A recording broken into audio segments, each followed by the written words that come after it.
आदमी के पास give up करने के बहुत सारे चांसेस होते हैं, बट ट्रू लव वो होता है जो कभी भी गिव अप नहीं करता। हेलो फ्रेंड्स, आज की हमारी movie the house of us ये 2018 की एक फिलिपिनो रोमांटिक मूवी है। एक बहुत ही ब्यूटीफुल मूवी है। हमारे ड्रीम को चेस करने के लिए हमारे खुद की वजह से आदमी किस तरह से दब जाता है, ये इस मूवी की एक स्टोरी लाइन है।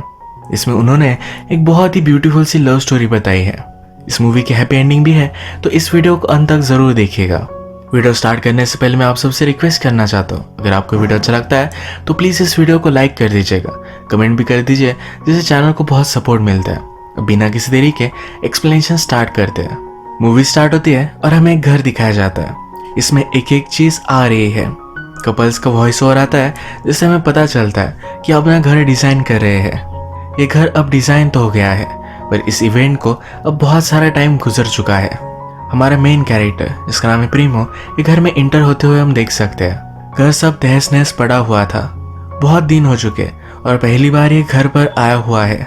आसपास घर में सब चीजें उसे उसके सब यादें याद दिलाती है। अचानक से बेडरूम से जो बाहर आई, जो हमारी और एक मेन कैरेक्टर है। ये एक दूसरे को देखकर बहुत ही ज्यादा गुस्सा है, क्योंकि इन दोनों का ब्रेकअप हो चुका था। जो प्रीमो से पूछती है कि तुम यहाँ क्या कर रहे हो, प्रीमो कहता है कि ये मेरा भी घर है। अब इसके बाद इनके बीच में क्या हुआ था, इसका फ्लैशबैक हमें पता चलता है। एक्चुअल में जो और प्रीमो ये कॉलेज के एक डिबेट कंपटीशन में मिले थे। इस कंपटीशन का टॉपिक था गर्ल्स बेटर है या बॉयज। जो कहती है बॉयज हमारे बिना कुछ भी कर नहीं सकते, उन्हें हमेशा हमारी इमोशनल सपोर्ट की जरूरत होती है। प्रीमो कहता है कि ऐसा कुछ भी नहीं है, सारे इंपॉर्टेंट डिसीजन तो सिर्फ मैन ही लेते हैं। गर्ल्स सिर्फ छोटी छोटी बातों पर, इनकी घर की सफाई, इन सब बातों में अपना टाइम वेस्ट करती हो। इनका आर्ग्यूमेंट हीटेड अप हो गया था, पर प्रीमो को जो पसंद है तो कहता है कि इसमें कोई पॉइंट नहीं है। मैन और वुमन इन दोनों को मिलकर काम करना चाहिए। जो भी इसके लिए एग्री करती है कहती करना तो चाहिए, और मुझे तुम्हारे साथ काम नहीं करना। इसी तरीके से एक आर्ग्यूमेंट में मिले थे। और फिर से हम प्रेजेंट देखते हैं। इनकी फाइट चल रही है और जो उससे कहती है तुम वापस क्यों आए, तुम मुझे छोड़कर चले गए थे। प्रीमो कहता है कि तुमने ही मुझे जाने के लिए कहा था। फिर से फ्लैशबैक में इनकी स्टोरी कंटिन्यू होती है। जो हमसे कहती है कि प्रीमो की सब चीजें मुझे बहुत ही अच्छी लगने लग गई थी। वो कभी भी किसी भी चीज के लिए गिव अप नहीं करता था। प्रीमो को जो पसंद आई थी तो उसके पीछे पीछे आकर उसके लिए वो गाने गाता था। जो अपनी ग्रैंड मदर के साथ रहती थी, तो प्रीमो भी ग्रैंड मदर का अच्छा फ्रेंड बन गया था। जब भी जो को कुछ भी जरूरत होती थी, तब हमेशा जो उसके पास होता था। वो एक परफेक्शनिस्ट था।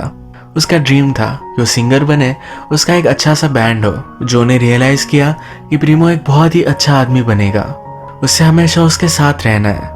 वो फिर प्रीमो के स्टेज पर गए, उसे किस कर लिया। दिन महीने साल बीतते चले गए। उसमें प्रीमो ने बहुत ही अच्छा सा उसके लिए केक लाया था, जो कि ग्रैंड माँ भी उसे विजिट करती है। इन्होंने फिर एक ब्यूटीफुल सा गाना चलाया। ग्रैंड माँ प्रीमो के साथ डांस कर रही थी, तो उसे कहती है मुझसे एक प्रॉमिस करो कि हमेशा तुम दोनों साथ रहोगे, एक साथ ही बूढ़े होगे। ये घर वो जो और प्रीमो के नाम पर कर रही है और चाहती है इस घर की सब ब्यूटीफुल मेमोरीज को ये हमेशा दोनों जिंदा रखे। एक दिन प्रीमो का कंसर्ट था, जो वहां जाने ही वाली थी, पर अचानक से ग्रैंडपा की तबीयत बिगड़ गई। ग्रैंडमा को स्ट्रोक आया था। प्रीमो को जब ये पता चलता है तो सब कुछ छोड़कर जो को सहारा देने के लिए उसके पास वो आ जाता है। इसके बाद ग्रैंड मदर की डेथ हो गई। ये एक सेमेटरी में ग्रैंडमा को फूल चढ़ाने के लिए आए हुए थे। प्रीमो कहता है तुम्हारे फादर की ग्रेव भी यही होगी, हम वही भी विजिट कर आते हैं।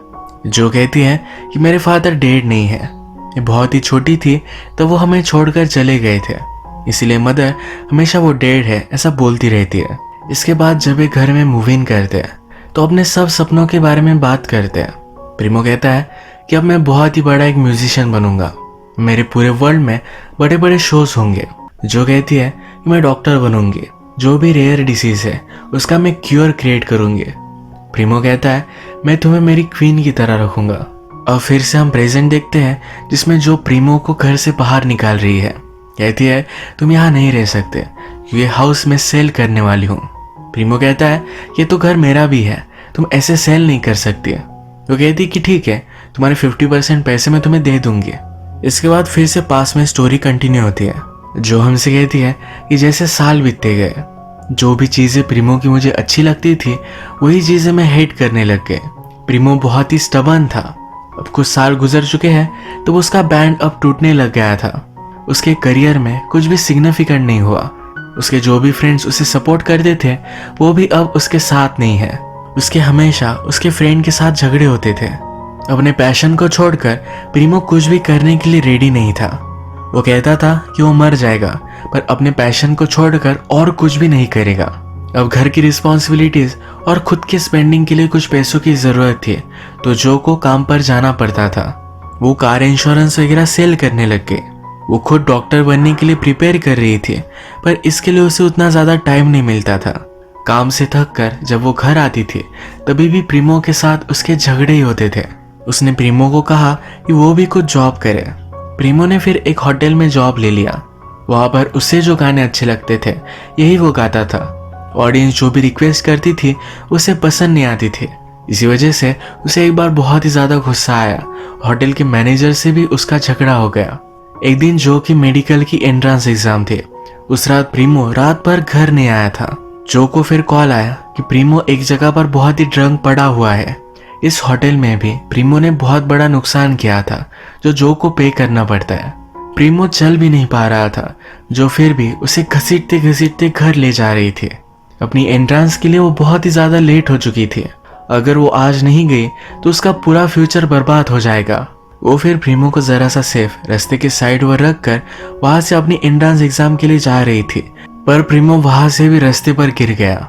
जो गाड़ी से उतर के उसे घर पर लेकर आई। आज वो अपना एंट्रेंस एग्जाम नहीं दे पाई। इस बार जब जो का बर्थडे आता है तो इनके पास केक खरीदने के लिए भी पैसे नहीं थे। प्रीमो उसे एक म्यूजिक की सीडी देता है। जो उस पर बहुत ही ज्यादा नाराज थे तो प्रीमो उसे पूछता है कि क्या हुआ, मुझे बताओ। वो उससे कुछ भी बात नहीं करती, उसे बताने के लिए फोर्स करता है। वो कहती है मैं बहुत ही ज्यादा थक चुकी हूँ। हमारी रिलेशनशिप को बचाने के लिए सिर्फ मैं मेहनत लेती हूँ, तुम सिर्फ अपना पैशन फॉलो करते हो, कोई भी रिस्पॉन्सिबिलिटीज लेने के लिए रेडी नहीं हो। प्रीमो अपनी लाइफ से पूरी तरीके से हार चुका है। वेट करती है जिस प्रीमो से उसने प्यार किया था उसके पास फिर से लौट आएगा।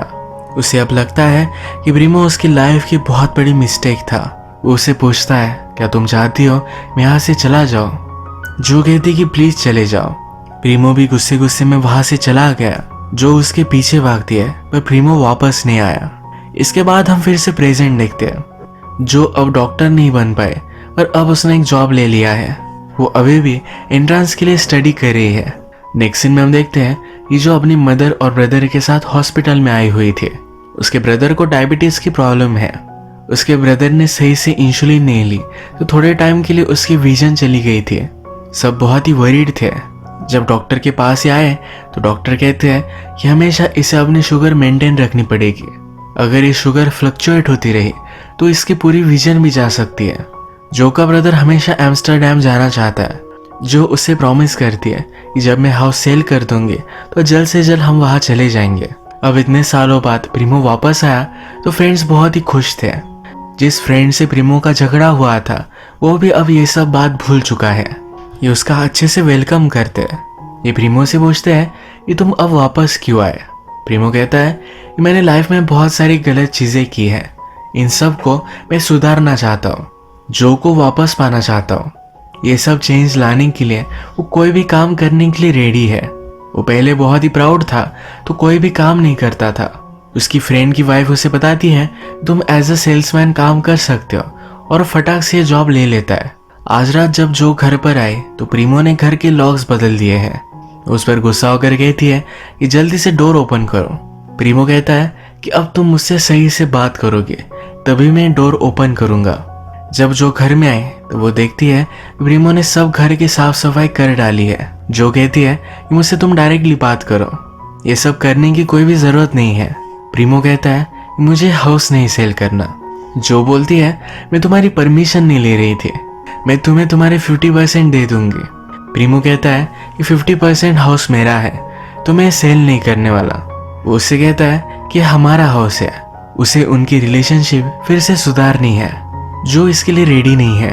वो प्रीमो के साथ कोई भी रिलेशनशिप नहीं रखना चाहती। वो फिर गुस्से में अपने रूम में चली गई।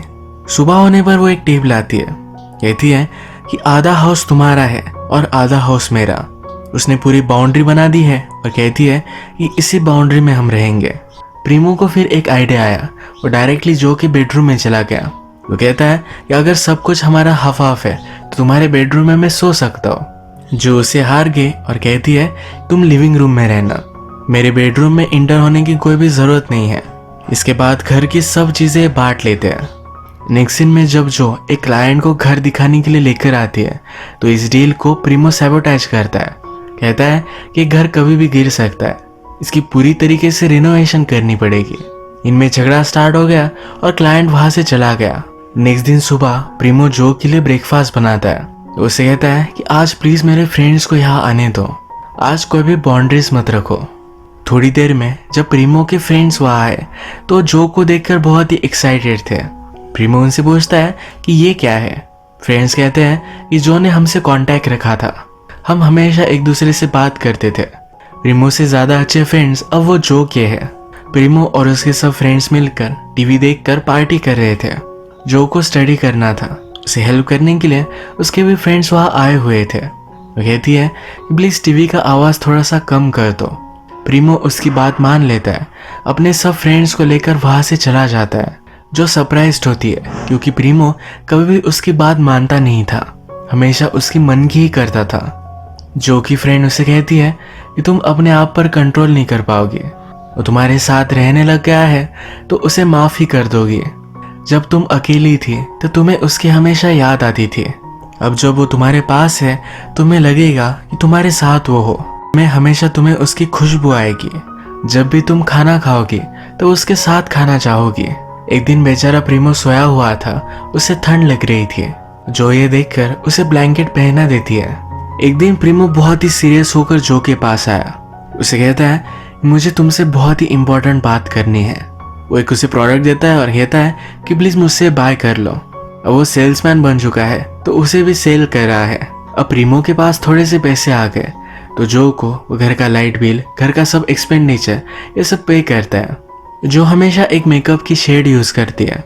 जब जो ये देखता है तो उसे सजेस्ट करता है कि तुम ये शेड यूज करो, तुम्हारी स्किन को ये बहुत ही अच्छे से सूट होगी। जो जब काम पर आए तो उसके फ्रेंड्स ने नोटिस किया। उसकी फ्रेंड कहती है कि तुम उसके प्यार में हो, तुम चाहती हो कि वो हमेशा तुम्हारे साथ रहे। अगर तुम उसे उतना ज्यादा हेट करती तो घर में रहने ही नहीं देती। आज जो का फिर से बर्थडे था। जब वो घर पर आई तो प्रीमो ने उसके लिए बहुत ही बड़ा सा एक केक लाया हुआ था। उसके लिए एक अच्छा सा गाना भी गाता है। जो कि प्रीमो के साथ जो भी सब यादें थी ये वो याद करती है। उसके आंख में आंसू आ जाते हैं। प्रीमो उसके पास आकर उसे किस करता है पर इसके लिए मना करती है। वो रोते रोते बारिश में ही बाहर आ गई थी। प्रीमो उसके लिए छाता लेकर बाहर आया। जो उसे कहती है प्लीज ये सब मत करो, मैं बहुत ही स्ट्रांग हूँ, पर जब भी तुम्हारे साथ होती हो तो बहुत ही वीक बन जाती हो। तुमने मेरे साथ जो भी किया मेरी लाइफ हार्ड बना दी थी, ये सब मैं भूलने लग जाती हूँ। तुम्हारा एक सॉन्ग, तुम्हारी एक स्माइल, इसे फिर से मैं तुम्हारे प्यार में पड़ जाऊंगी। वो फिर से ये सब नहीं करना चाहते। जो की वजह से उसकी लाइफ बर्बाद हो गई थी। उसका फ्रेंड डॉक्टर बन चुका है, दूसरी फ्रेंड की शादी हो गई है और वो खुद अभी भी अपनी लाइफ में स्ट्रगल कर रही है। वो उससे कहती है मैंने हमारी रिलेशनशिप को 7 साल दिए थे, एक दिन मैंने तुम्हें जाने के लिए कहा तो तुम गुस्से में चले गए। मुझे भी बहुत बार लगा था कि मैं चली जाऊं, पर मैं कभी भी नहीं गई। तुमने बहुत ही जल्दी हमारी रिलेशनशिप पर गिव अप कर दिया था। वो कहती है कि अब मैं यहाँ से जा रही हूँ, कल सुबह मैं जब वापस आऊंगी तो प्लीज घर से चले जाना। जो फिर रात में अपने एक फ्रेंड के पास आई। वो कहती है कि फाइनली मैंने एक अच्छा डिसीजन लिया। उसका फ्रेंड कहता है कि मैं डॉक्टर हूँ, मेरे पास सब कुछ है, पर रात में घर वापस आने के बाद मुझे कोई हक करे ऐसा कोई भी नहीं है। मैं तुमसे बहुत ही जेलस था। तुम्हारे पास कोई था जिसकी तुम इतनी केयर करती थी, ये सब कुछ दांव पर लगा सकती थी। ये जनरली किसी के पास नहीं होता। जो को बहुत ही बुरा लगा। जब वो सुबह फिर से घर पर आए तो उसे लगा कि प्रीमो चला गया है। अंदर आने पर देखती है कि उसकी मदर, ब्रदर और प्रीमो भी यहाँ है। एक्चुअल में उसके ब्रदर को फिर से आई की प्रॉब्लम आई थी। डॉक्टर इस बार डायग्नोस करते हैं कि जो की ब्रदर की विजन अब जा सकती है, उसे एक अच्छी ट्रीटमेंट की जरूरत पड़ेगी। रात में प्रीमो जो से कहता है कि अगर तुम चाहो तो मैं चला जाऊंगा। वो अब हाउस सेल करने के लिए भी रेडी है। कहता है कि सिर्फ मुझे हाउस सेल होने तक यहाँ रहने दो। ये हाउस सेल करने के लिए, तुम्हारे ब्रदर के लिए, सब चीज़ों में मैं तुम्हें हेल्प करना चाहता हूँ। जो का ब्रदर उसकी विजन जाने से पहले एम्स्टरडेम जाना चाहता है। जो उसे कहती है कि हम हाउस सेल करने वाले हैं, पर फिर भी तुम्हारे ऑपरेशन के लिए हमें पैसे लगेंगे, हम वहाँ नहीं जा सकते। ब्रदर कहता है मेरी विजन चली जाएगी। उसे पता है कि उसके फादर वहाँ रहते हैं। वो अंधा होने से पहले अपने फादर को लास्ट टाइम देखना चाहता है। अगली सुबह हम देखते हैं कि प्रीमो घर सेल करने के लिए अलग अलग क्लाइंट्स लेकर आता है। वो जल्दी से हाउस सेल कर कर जो को हेल्प करना चाहता है। उसके पास बहुत सारी म्यूजिक सीरीज का कलेक्शन था, ये भी उसने सेल कर दिया। इससे उसे जो पैसे मिले, इससे उसने एम्स्टरडेम के टिकट्स बाय कर लिए हैं। ये देखकर जो और उसका ब्रदर ये दोनों बहुत ही एक्साइटेड है। जो भी इनके साथ चलेगा क्योंकि उसका एक फ्रेंड है जो वहाँ उन्हें हेल्प कर सकता है। ये फिर एम्स्टरडेम पहुँच गए। प्रीमो के फ्रेंड ने फिर वहाँ उन्हें वेलकम किया। फ्रेंड प्रीमो से कहता है ये बहुत दिन हो चुके, तुम्हारा गाना मैंने नहीं सुना। प्रीमो इसके लिए मना कर देता है। जो के पास उसके फादर का एक एड्रेस था। ये ढूंढते ढूंढते उस जगह पर वो पहुंचे। वहाँ उन्हें पता चलता है कि उनके फादर अपनी एक नई फैमिली के साथ एक अलग जगह पर रह रहे हैं। जो को और उसके ब्रदर को बहुत ही बुरा लगता है। जो कहती है कि अब हमें उनसे नहीं मिलना चाहिए, वो अपनी लाइफ के साथ सही से मूव ऑन कर चुके हैं। जो का ब्रदर कहता है कि मुझे कुछ भी फर्क नहीं पड़ता, मुझे सिर्फ एक बार उनसे मिलना है। अब इनके पास कोई भी एड्रेस नहीं है तो हर जगह पर जाकर वो इंक्वायरी करते हैं। फाइनली प्रीमो का फ्रेंड जो के फादर का पता निकाल ही लेता है। आज उन्हें लेट हो चुका है तो आज वो नहीं जा सकते। इसी ब्यूटीफुल सिटी में वो फिर हैंग आउट करते हैं। एक रिवर के पास एक स्टनिंग ब्रिज पर वो बैठे हुए थे। यहाँ का व्यू बहुत ही रोमांटिक था। जो का ब्रदर कहता है ये कितना ब्यूटीफुल है, पर तुम दोनों अब साथ नहीं हो तो इसका कोई भी मीनिंग नहीं बनता। ये फिर सिटी घूम रहे थे जहाँ एक लोकल बैंड परफॉर्म कर रहा था। प्रीमो का फ्रेंड जबरदस्ती उनके साथ परफॉर्म करने के लिए उसे पुश कर देता है। प्रीमो ने एक ओरिजिनल सॉन्ग लिखा है जो गा रहा था। प्रीमो का फ्रेंड जो से कहता है जब से तुम दोनों का ब्रेकअप हुआ तब से प्रीमो ने गाना गाना ही छोड़ दिया। उसके फादर की तबीयत खराब हो गई थी तो उसे फिर से घर जाना पड़ा। फादर को हेल्प करने के लिए उसने सब रिस्पॉन्सिबिलिटीज ले ली। घर के सब काम वो करता था। उसने एक जॉब लिया जिससे वो अपनी फैमिली को सपोर्ट करता रहा। इस सब चीज़ों में कभी भी उसने गाना नहीं गाया।